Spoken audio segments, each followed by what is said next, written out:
તો દર્શક મિત્રો વિડીયોમાં તમારું સ્વાગત છે। દર્શક મિત્રો માયા સોયાનું અવસાન થયું છે એ તો આપણને બધાને જ ખબર છે દર્શક મિત્રો, અને એમને સુસાઇડ કરી હતી એ પણ આપણને ખબર જ છે દર્શક મિત્રો જે માયા સોયાએ પગલું ભર્યું છે એ પગલાં ભર્યા પછી આજે સોશિયલ મીડિયામાં અને ગુજરાતભરમાં તમામ જગ્યાએ હાહાકાર મચી ગયો છે। દર્શક મિત્રો માયા સોયાનું મોતનું કારણ હવે જયેશ સોઢાને જણાવવામાં આવે છે। કેટલું સાચું કેટલું ખોટું આપણને નથી ખબર, પણ દર્શક મિત્રો થોડોક સમય પહેલાં જયેશ સોઢા અને માયા સોયા વચ્ચે જે વાતચીત થઈ હતી વોટ્સઅપમાં, એના સ્ક્રીનશોટ આપણે બધાએ જોયા છે કે એમની બેને મૂક્યા હતા અને ન્યાયની માંગ કરી હતી, અને શું વાત થઈ હતી મોટાભાગના વ્યક્તિઓએ વાંચી જ હશે।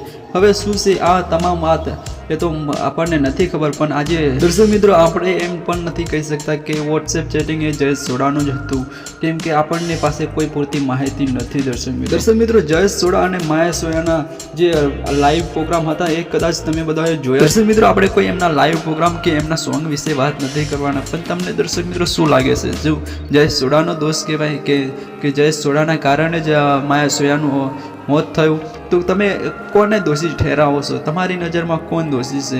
કેમ કે જયેશ સોઢા કહેવાય કે ના કહેવાય, કમેન્ટના માધ્યમથી દર્શક મિત્રો એટલું જરૂર જણાવજો દર્શક મિત્રો આજે ગુજરાતભરમાં માયા સોયાના ફેન છે અને ચાહકો છે। દર્શક મિત્રો તમને શું લાગે છે એ આજે જે પોપ્યુલિટી અને જે ચાહના મળી છે એ જયેશ સોઢાના લીધે મળી છે કે નથી મળી? તમને શું લાગે છે એ પણ કમેન્ટ કરીને દર્શક મિત્રો જરૂર